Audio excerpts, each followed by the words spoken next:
তো যে কথা বলতেছিলাম, মানুষ কি চায়?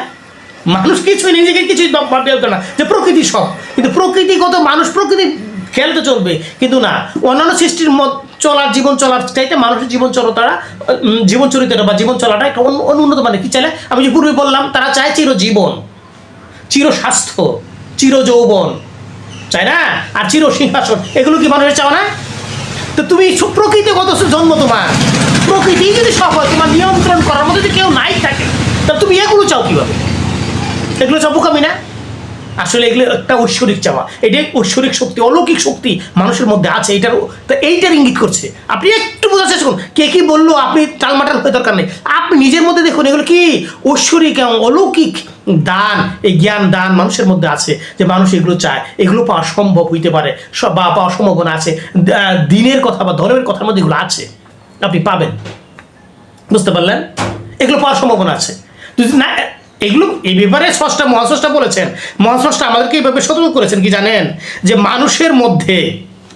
মানুষের মধ্যে এমন বহু লোক আছে যারা অজ্ঞতাবশত, না জেনে না বুঝে কি করে, মহান স্রষ্টা যে আল্লাহ সম্পর্কে বাকবিতণ্ডা করে, তর্ক বিতর্ক করে। এরা কি করে? এরা প্রকাশ্য শয়তানের অনুসরণ করে।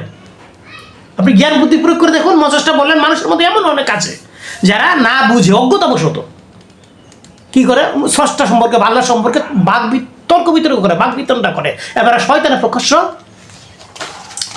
অনুসরণ করে।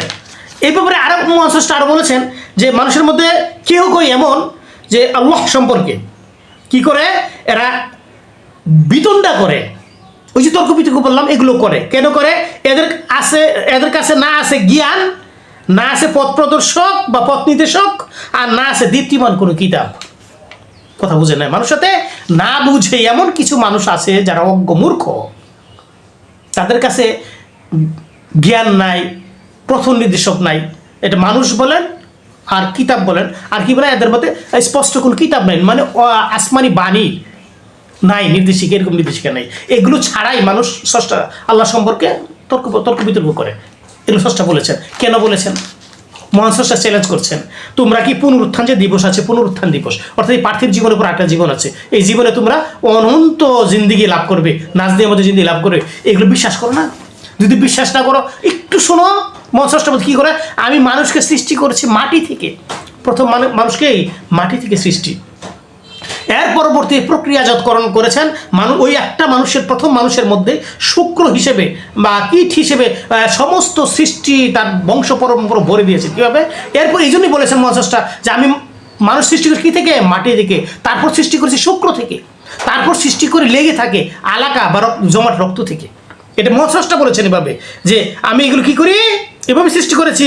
আমি পূর্ণাকৃতি অথবা অপূর্ণাকৃতি গোষ্ঠপিণ্ড থেকে, একটা গোষ্ঠের টুকরা থেকে আমি তোমাদেরকে কি করেছি? সৃষ্টি করেছি। এই যে সৃষ্টিগতগুলো অবস্থান করলে, আপনি একটু চোখ বন্ধ করে দেখুন, আমার যে জন্ম অবস্থানটা, আমার যে জ্ঞানটা স্রষ্টা দিয়েছেন, আমি কি ছিলাম? একটা শুক্রবিন্দু ছিলাম না? এই শুক্রবিন্দুটা তো ছিলাম, এই শুক্রবিন্দুটা আস্তে আস্তে জমাট রক্ত হয়েছে, একটা গোষ্ঠের টুকরা হয়েছে, তারপর থেকে হাড় মাংস লুম যাই বলি আমরা গোস্ত, হ্যাঁ, যে উপস্থাপনা হয়েছে আমাদের মধ্যে, একটু কিন্তু এইখানে কোনো নিয়ন্ত্রণ আছে? কে? আমার নিজের না, কারো নিয়ন্ত্রণ আছে? এইভাবে সৃষ্টি হওয়ার পরে মানুষ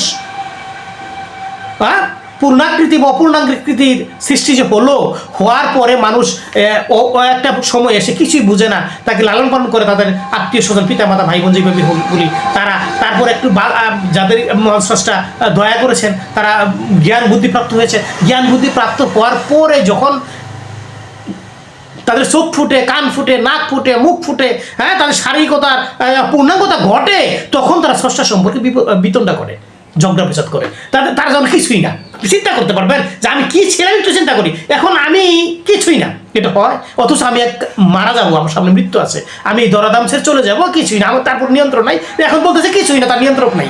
এটা কি হয়? এটা শয়তানের অনুসরণ ছাড়া কিছু হয়? এবার স্রষ্টা আমাদেরকে যেন আমাদেরকে দয়া করেন, আমরা সতর্কতার সহিত জীবনযাপন করতেছে। আপনি জ্ঞান বুদ্ধির প্রয়োগ করুন, কেমন অবস্থানটা